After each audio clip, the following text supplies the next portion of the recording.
Hi friends, welcome to Kolathur kitchen. இன்றைக்கி நம்ம கிச்சனில் என்ன பார்க்க போகிறோம்னா ஒரு சூப்பரான பொட்டேட்டோ ஃப்ரை தான் பார்க்க போகிறோம். பாருங்கள், ஒரு 2 பொட்டேட்டோ எடுத்து மேலே தோலெல்லாம் சீவிட்டு இது பாருங்கள் ரவுண்ட் ரவுண்டாக கட் பண்ணி வச்சுருக்கேன். சூப்பராக அழகாக சிப்ஸ் மாதிரி தான் போட போகிறோம் இன்றைக்கி. ரொம்ப அருமையாக இருக்கும்.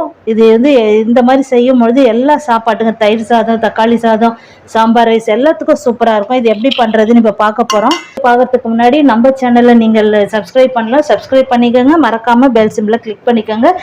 வாங்க இது எப்படி பண்ணுறதுன்னு பார்க்கலாம். 3 ஸ்பூன் மிளகாய்த்தூள் போட்டுக்கிறேன். குழம்பு மிளகாய்த்தூள் தான் நான் போடுறேன்.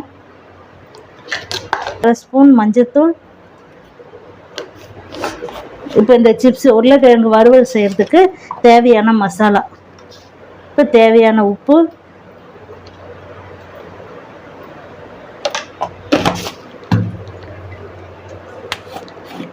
காஷ்மீரி சில்லி ஒரு 1/2 ஸ்பூன் போட்டுக்கோங்க.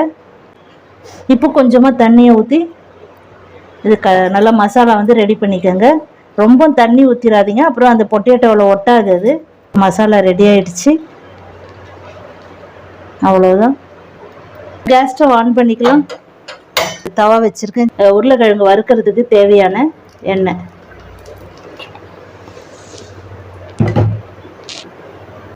இப்போ ஒன்று ஒன்றா டிப் பண்ணி போட்டுக்கலாம் இந்த மசாலாவோட. பாருங்கள், ரொம்ப டேஸ்ட்டாக இருக்கும், ரொம்ப அருமையாக இருக்கும்.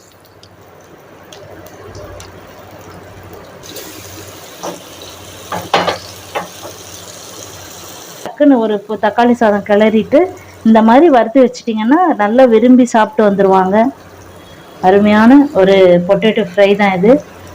ஃபஸ்ட்டு அடியில் நல்லா வேகட்டும். வெந்ததுக்கப்புறமா மேல் பக்கத்தை அடியை திருப்பி போட்டுக்கலாம். இப்போ பாருங்கள், சூப்பராக ரெடி ஆகிருக்கு. பாருங்கள், நல்லா அடியில் நல்லா வெந்து வந்திருக்கு.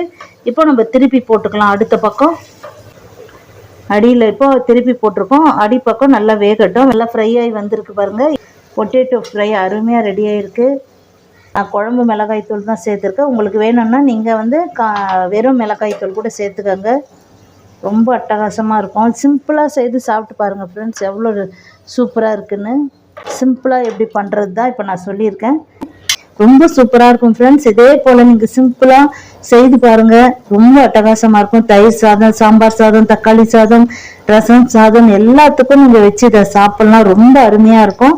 சின்ன பசங்களுக்கு ரொம்ப பிடிக்கும். இது மாதிரி நீங்கள் செய்து கொடுங்க. சாப்பிடாதவங்க கூட சீக்கிரத்தில் சாப்பிட்ருவாங்க. ஓகே ஃப்ரெண்ட்ஸ், இதே போல் நீங்கள் செய்து பார்த்துட்டு எப்படி வந்திருக்குன்னு கமெண்ட்ஸில் சொல்லுங்கள். இந்த வீடியோ உங்களுக்கு பிடிச்சிருந்தா லைக் பண்ணுங்கள், ஷேர் பண்ணுங்கள், சப்ஸ்கிரைப் பண்ணுங்கள்.